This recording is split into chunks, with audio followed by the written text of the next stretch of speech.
Bonjour, Esteban. Bonjour, Esteban.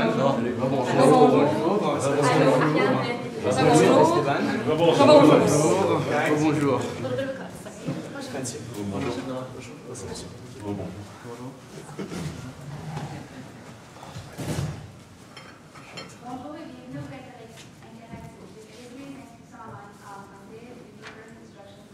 English, please. Each team has 20 minutes to present its case to the judges. I will indicate the remaining time with the following closing: 10 minutes, 5 minutes, 2 minutes, 30 seconds, and with 10 last seconds on my finger. If you do not end your presentation after 20 minutes, it will be stopped to move on to the period of questions. The period of questions of a maximum duration of 10 minutes is assigned to the jury at the end of the presentation. I would like to remind the jury that it is mandatory to ask at least one question during this period. Please note that you cannot reveal the name or city of your university as you may be disqualified. I would like to ask the public to turn off their phones. I will now invite the judges to introduce themselves. Je vais maintenant laisser les juges se présenter et ensuite introduire la présentation. Bonjour, Xavier Barrette, conseiller en service conseil chez Mallette. Bonjour, Mélina Lévesque, conseillère marketing à Santé Canada pour le dossier du cannabis. Santé Canada sur le dossier du cannabis. Rodrigo Arambide, consultant Pricewaterhouse. Bonjour, c'est Mathieu Pérupé-Pourmont, directeur de la gestion immobilière pour GM Développement. Bonjour, bonjour Xavier Kahn, toujours chez Bell Media. Bonjour, Steven Goulet, Trade Marketing chez P&G Canada pour Hair Care. Right. Around the time of legalization, I had a conversation with my friends. We started talking about cannabis, and what we came to realize is that we had more questions than answers. So we decided to look to another source. I talked to my dad, and it turned into more of a lecture than, let's say, an engaging conversation between two peers. With that being said, what it really established and what it presented was a challenge. How do you engage 18 to 24-year-olds so that you can educate them and advise them of the risks of cannabis? And that brings us to our strategy today. Donc, bonjour, mon nom c'est Ariane. Avec mes collègues Esteban, Sarah et Noah, on va présenter notre stratégie pour Santé Canada aujourd'hui. On va commencer par vous amener dans ce que Santé Canada fait déjà par rapport à la légalisation du cannabis et par rapport à la campagne de sensibilisation qui a été entreprise avec ça. On va vous amener ensuite dans le critère de décision, ce que nous on appelle le Decision Matrix, ce qui a formé dans le fond ce qu'on allait pouvoir considérer comme une opportunité pour Santé Canada. Après avoir présenté l'opportunité, on va passer à travers notre stratégie qui s'appelle #AskDidi ou #DemandeAZidi. À travers tout ça, la stratégie va être divisée en 3 points et on va finir sur quelques questions et une conclusion. Great. So taking a look at the current situation, we first focus on the fact that legalization happened on October 17th of 2018. The Canadian government was looking to regulate as well as restrict the sale of cannabis. And what this led to was a series of advertisements that focused on the fatal implications of impaired driving. And what we can see is that among 18 to 25-year-olds is that 40% of young adults believe the health risks of cannabis are low, despite many of the medical risks that are advised. Now, with that being said, we take a closer look at Health Canada's past and ongoing campaigns. Specifically, in fall of 2017, you guys initiated the Don't Drive High campaign, which is really great. It involved a lot of interaction, including different games, as well as different rideshare apps, as well as a chatbot. So this is a really interesting and innovative idea that focused on impaired driving. Now, going on to your second campaign about your cannabis questions answered, get the honest facts. So this is a very great campaign. In fact, it was all about healthcare professionals providing information to youth looking for answers. So today we propose a strategy that combines all of those campaigns and takes it to the next level. But first, you have to target a specific audience. And as we mentioned before, that's 18 to 24-year-olds. And what we can see is that content marketers are already seeing the need for interactivity in order to educate. So in order to find the best strategy, we wanted to first find the best communication channel. And we did that, and we elaborated several criteria in order to find that best solution. The first one was obviously to target 18 to 24-year-olds. The second one was to have the broadest reach in order to have the biggest impact. The third one was to have a multi-platform broadcast strategy in order to be able to access individuals in different areas of their life in order to have, again, the biggest impact. And the last two criteria was, again, to have a budget under $500,000 and to be implemented in a reasonable timeline, which is lower than 6 months. And so the different communication channels that we considered are social media, public transit, packaging, school workshops, and TV and radio. If I start at the bottom with schools and workshops, we can see that one, in most schools, people are under 18, so it would be hard to target. And when we look at the financial feasibility, we would have to go in every school, and it would be extremely timely. So that's a solution we just put on the side. We also looked at TV and radio at the bottom. And once again, since TV and radio just targets so many people, it's hard to just focus on the 18 to 24 segment, and it's also very expensive. And so we were left with social media, public transit, and packaging.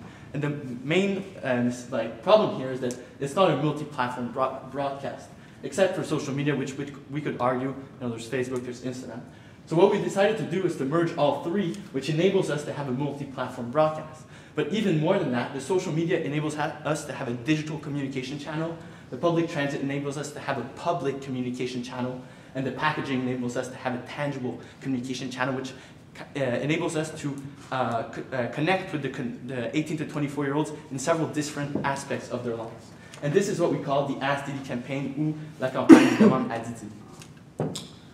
So as Noah said, our Ask Didi campaign has 3 main pillars. The first is revamping conversation by relaunching the Didi chatbot that was used in the Drive High campaign and pushing it through social media channels. The second is targeting packaging, and the third is public transport initiatives. So let's begin with revamping the conversation. So Didi was a chatbot that was rolled out with the Don't Drive High campaign. And we thought that it was a very good step in the right direction towards gaining more interactions with 18 to 24-year-olds and being able to engage in a conversation. Currently, it provides informal quizzes and ways to find rides to get home safely. However, we believe that to fully engage the 18 to 24-year-olds, the scope should be expanded and be more interactive, so we could talk about not just driving high, but also other health-related risks with cannabis. So some of the recommendations we would like to make on revamping the conversation is making Didi more personable. Didi should be like a mascot that Health Canada uses to express its messages and discuss health and marijuana. The second one is that currently the Didi that was unfolded was focused mainly on a lot of menu and button options. But we believe that it should be more interactive. It should be more, able to answer more open-ended questions and have a dialogue conversation with the user. And also, we should really push for not only to inform the user, but to communicate directly to the user Health Canada's different messages. So if we look at the way bots right now, the current situation in the bot industry, there's different levels of sophistication for bots. The first would be the menu and button option, which is a very simple bot. Then we move up to keyword recognition, where the bot is able to understand keywords. And finally, we have textual recognition, in which the bot is fully able to understand and interact with the user within a defined scope of conversation. So as you can see, with each level, the quality experience of the user increases. So currently, the bot is at the menu at stage 1 and 2, and we found that it cost around $40,000 to develop originally. We recommend that you invest a further $80,000 to move up the ladder towards a more contextual understanding, so that the millennials can really interact with the tool and trust it, and take it seriously. So moving on to an example conversation that could occur between a Didi or bot and a typical user. Here we use one of our colleagues who was able to prompt Didi and effectively engage in the conversation. Of course, Didi would also be able to start the conversation and prompt users to ask it questions as well.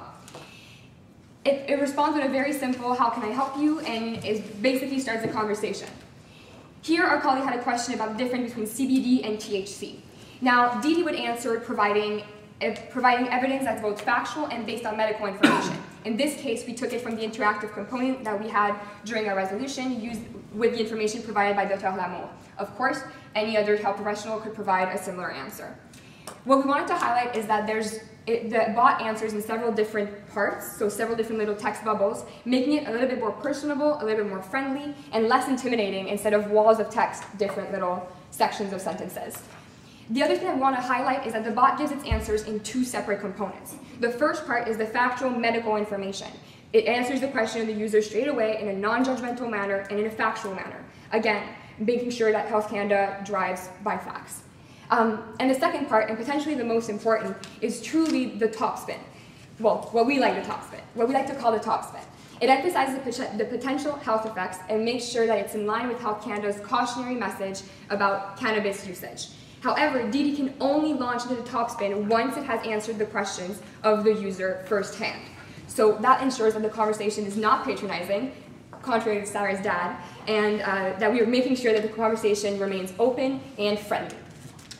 The bot is also has a feature that allows it to continue the conversation with its users even after the question is answered, making sure that the user truly has answered all of its questions. In this case, Esteban was asking a question about consumption and how high and how long it would last. However, the bot applies the same exact principle. The first sentence is the exact information Esteban needs to be safe on the roads and not endanger others or himself. And the second part truly is the top spin, which drives home Health Canada's message. Overall, DD's functions have been massively expanded with this strategy.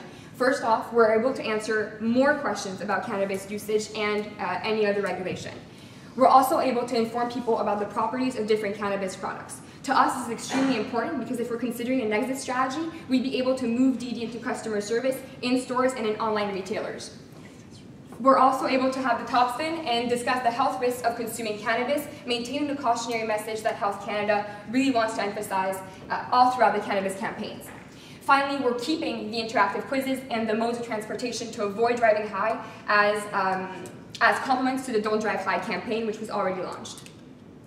Finally, the data collection aspect. To us, it's extremely important that Health Canada maintains that Health Canada takes full advantage of the social media platform. So by making sure that it's not only collecting data from users by collecting the questions that are being asked, but also by tailoring the information that the user is receiving. If a user communicates often with DD, it's able to provide detailed answers. And for Health Canada, it's also a really good resource to determine which questions are the most asked by consumers. So now we believe that the DD bot would be a great way to interact with the 18 to 24 consumer segment. However, we also need to ensure that the bot gains traction and that people are incentivized to use it. So we decided to roll out an extensive social media campaign to promote the usage of the bot. To do this, we decided to begin to pair up with influencers. So we picked several influencers, two of which are shown here, but we have a more extensive list as well, that would tailor to different regions and different segments of the 18 to 24 customer segment. So the first one is Olivier Primo, who is based out of Montreal, and Jesse Reyes, which is popular in Toronto. The reason we chose these influencers is because they're widely known individuals that are career-driven and that fall within the age segment that we're targeting, and they're also approachable. Another reason as well is that this customer segment follows influencers a lot. It's the second following influencers is the second biggest form of entertainment for this customer segment. And so we believe that by partnering with these influencers, you will have a more approachable campaign that people will actually engage. So what exactly is the campaign? We want to have a video campaign with these influencers where users can see the influencers interact with the bot, and influencers will demonstrate different aspects of the bot, different qualities of the bot that would be appealing to this demographic. And we would then, so they would share that on their own social media platform, but we would then also back up with our own social Facebook campaign that would target 3 million 18 to 24-year-olds across Facebook, targeting at 10 views per person to ensure maximum impressions on this demographic. So we'll now present the second pillar of our strategy, which is targeted packaging. And so what we first started to look at is a case study on the tobacco industry, and there's an act passed in 2009 in the US called the Family Smoking Prevention and Tobacco Control Act. And the reason why it's important to look at this is because the goal is very similar to what we're trying to accomplish today. The goal is to discourage minors and young adults from smoking. Same thing we're doing today with cannabis. And so this act was very successful, and there's 3 main strategies that they've implemented. The first 2 are to control the product and diminish advertising to young adults. As Health Canada already has this under control, we looked at the 3rd strategy that we find very important, which is warning and labels on tobacco packaging. And so we then look at what makes effective warning signals on cigarette packaging. And there's 3 main things: graphics, larger warning signals, and more comprehensive details on cigarette labels. And we decided to work with the 2 last one, which is larger and more comprehensive. And if we look presently at the packaging, the warning is very, very small. And we want to make that much bigger. And much like the Tobacco Act, which was passed in 2009, we would like to make the size of the label a minimum of 50% of the area on the packaging. Another very important aspect of our warning signal is that we want to tailor it to 18 to 24-year-olds. Right now, certain cannabis packs have this writing, but not all of them. So on all of them, we think it's important to write that adults under 25 are at greater risk of harm from cannabis. We also want to add the Ask Didi ou Demande à Didi marketing, and we don't want to add, and we also want to add the Don't Drive High, as we think that this is going to make the entire marketing much better.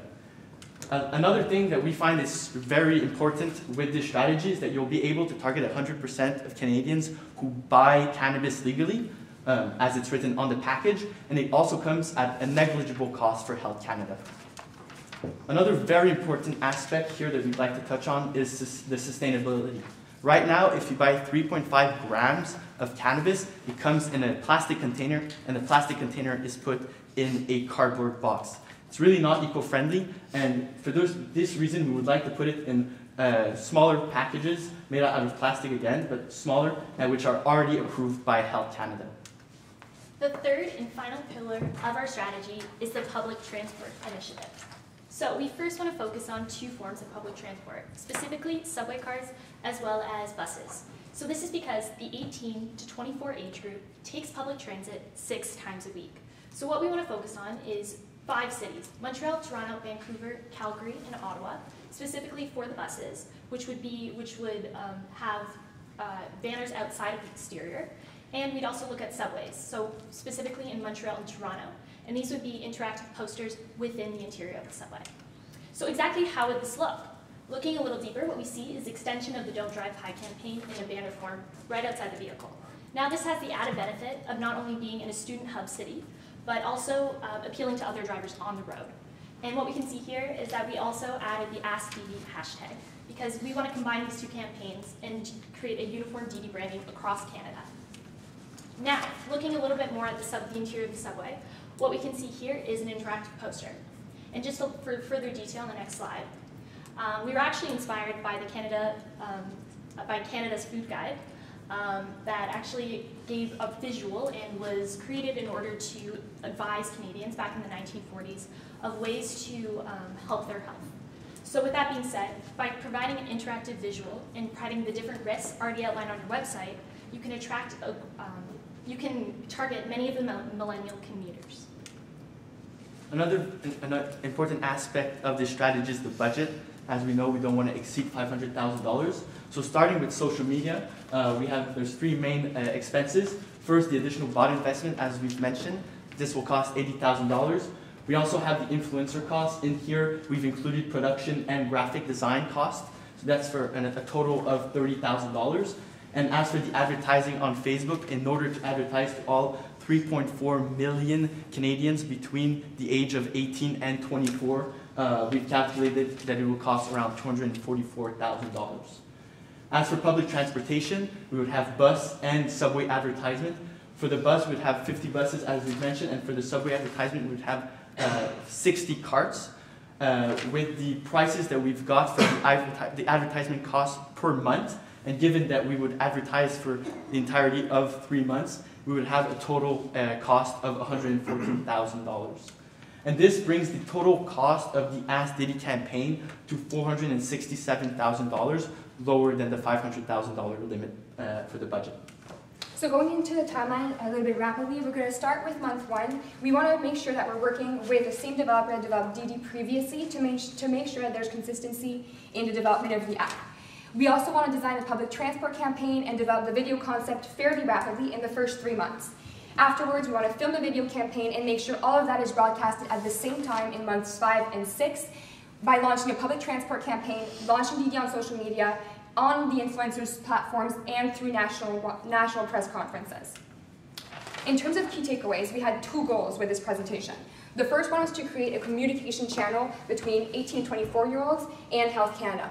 We achieved this by doing 3 different things: social media, which was the DD bot and of course the interaction with the influencers; packaging, which has specifically targeted warnings for 18 to 24-year-olds; and public transit, both driving home the message that we shouldn't drive high, and also by continuing the existing campaign of Health Canada.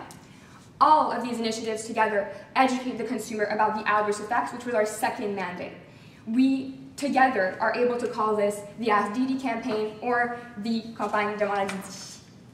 With the Ask DD campaign, 18 to 24-year-olds can now ask questions in a non-judgmental and personalized message. Now, with that being said, in my own personal experience, I know the next conversation I have with my father will be where he is the listener and I am lecturing him on the risks of cannabis. Merci beaucoup. Vous pouvez me poser vos questions.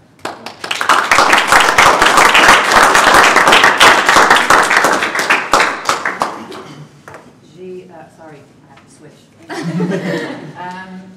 You mentioned an interactive poster in subways. Can you walk me through what that would look like?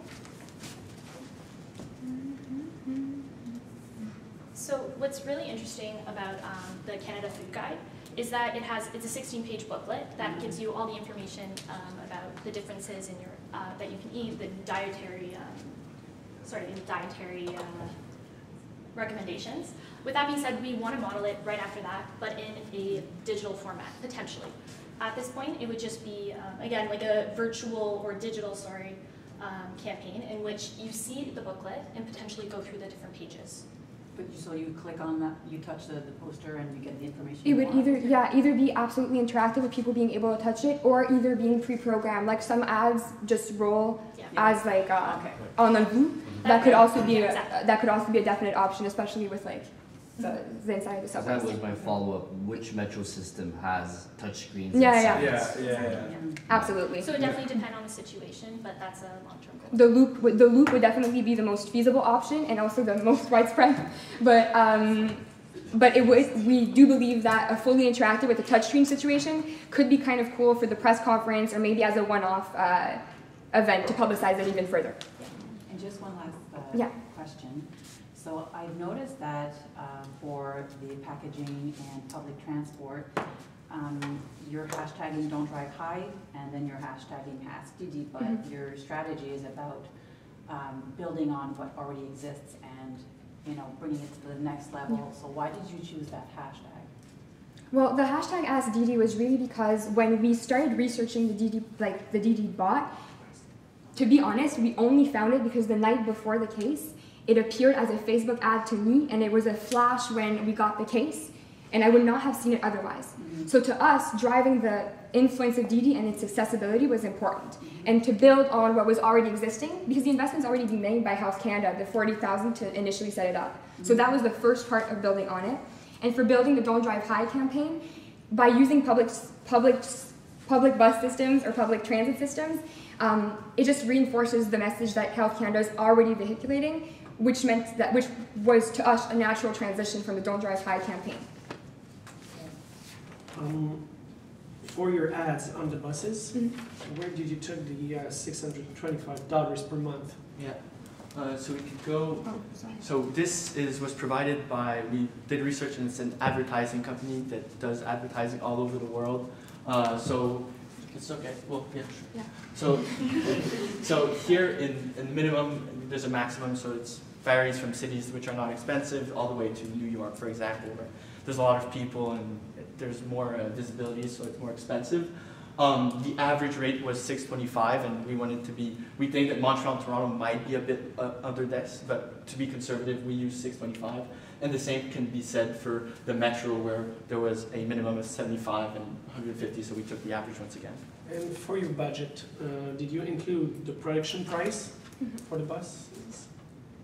Yeah, so all of that we've included in like the what we call the influencers for social media. Given that we're going to be producing everything, we've said $8,000 for production, $2,000 for graphic design, just because. No, but for the buses. Yeah, production of The graphic design is that including. Yeah, yes. Okay. And in your, sorry, are you done? Yeah, sure. I just have a follow-up question on the influencer, was on the same slide. So basically,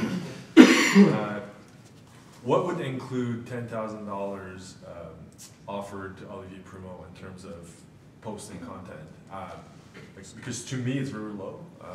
Are we talking about like 1 week, 2 posts? Like, can you walk me through the details of that? It's essentially so that he is ready to take part in the campaign and do the filming so that we can post the video. And we've actually done a slide on what's in it for the influencers, and these are the reasons why we believe that they'll be able to do it for only $10,000. One, it's a really positive brand image and social responsibility. Olivier Primo is known, but now he's going to be able to access an entire amount of people all over Canada. So that's the $10,000. Yeah, it's money. There's a benefit there, but it's going to increase his brand image. So that also goes to the traffic to social media, and also we believe there's an educational resources for him and also to give to the rest of the Canadians. So then, as there's so many positive things for influencers, how about going micro? So multiple micro influencers instead of the 2 main ones? Absolutely. We chose 2 main ones in the meantime. We have other ones as well. Sorry for turning my back. No, but we have other ones as well, and we definitely considered micro-influencers as well. It would definitely be possible with the budget to either split it up, but we thought that for the first 6 months, maybe having 2 figureheads would give direction to the campaign, and as it follows through, we can always target it more specifically to different provinces. Okay, thanks. I'm looking at your packaging initiative. Yes. So you may be aware that when packaging was implemented in Canada, there was a lot of debate around it. So there was a lot of activism from different government entities, then there was a lot of backfire from the actual producers, and we ended up settling on what is actually the packaging right now. My point is, if we change it and make it even more restrictive, removing more of the branding of the companies, where they make their money, how are those guys going to react? How can we keep them in the market?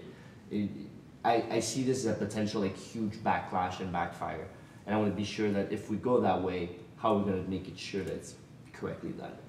Absolutely. I think that part of it is definitely the fact that in Canada's restrictions on cannabis right now, branding only happens in stores.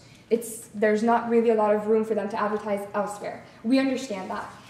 But we also think that cannabis users and people who walk into the SQDC stores, in Quebec as an example, have access to not only all of the packaging that's already there, but also the resources of the people that are there and that are educated to inform them. So that's definitely something that we think could be taken advantage of in terms of the information provided by the people there on the different strands. And further, I would say that there's almost an element of loyalty when somebody finds a brand that they really do like, and they would stick to it.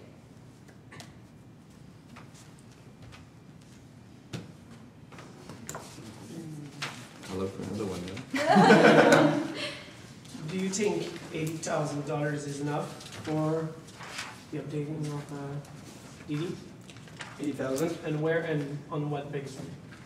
So we based ourselves on the fact that $40,000 was what was required to roll out the first version of DD. So we think that by expanding, putting in almost double the initial investment would be enough to sort of expand. Again, it would be its capacities would be on a scale, so it would depend. We've looked into some other partners, so we recommend that you continue to work with your agency, Bainfield, that would help, but we also found some other potential partners. So, for example, Heyday, which is a Montreal-based AI developer that can also do this. It was hard to find pricing for these. They usually work on a sort of per contract pricing model, but we think that for a small company based in Montreal, this would be a great opportunity for them to get exposure. So we could probably get some interesting feedbacks, and they do everything from they run everything from very context heavy to menu and word selection, and so this would help us. We could pick where we would fall. And how long will it take to develop another one, DD? So what we looked at in terms of timeline was that we wanted it to be developed within ideally 3 months. So depending on the capacity of the firm, we decided to base it on 3 months. The reason for the 3 months is that if there are any glitches in the system, we still have a month, maybe a month and a half of buffer before the release of the campaign, which is something that can easily occur when developing an app. So we did take that into account. And whether you're wondering whether 3 months is feasible or not, by partnering with third parties app like Heyday, they have the natural language processing technology that is required for the bot to function. We would just need to create a database of that DD would tap into to provide its answers, as well as what kind of message we would like to communicate. And so we estimate that that could be put together around 3 months, and then we would plug it in as an API to the bot, and the bot would be able to function fairly easily without having to re-engineer complicated re-engineering, basically. What is a best-in-class bot out there from other companies that you've seen, and do you have data from that execution from another industry, even another company? Well, in our research, we did see a few companies. We didn't specifically include it on our slide deck, but we can definitely provide that to you later. With that being said, Amazon Alexa is one of the best examples and was actually on one of the top 10 lists we saw on different websites. So it's definitely something to consider. And what a lot of people, there's actually a lot of bots on customer service phone lines, which was very interesting and something we looked at as well. And also, in our experience, we also found that they were also present on different websites. So often when you go shopping, that bar appears there, and on Facebook as well. But in terms of best in class, Alexa and probably Siri could fall also in there. Of course, we're not trying to emulate Siri absolutely. That's a little bit far-fetched, but a basic functionality, just augmenting the functionalities that DD has currently would be enough, we feel, to bridge the gap.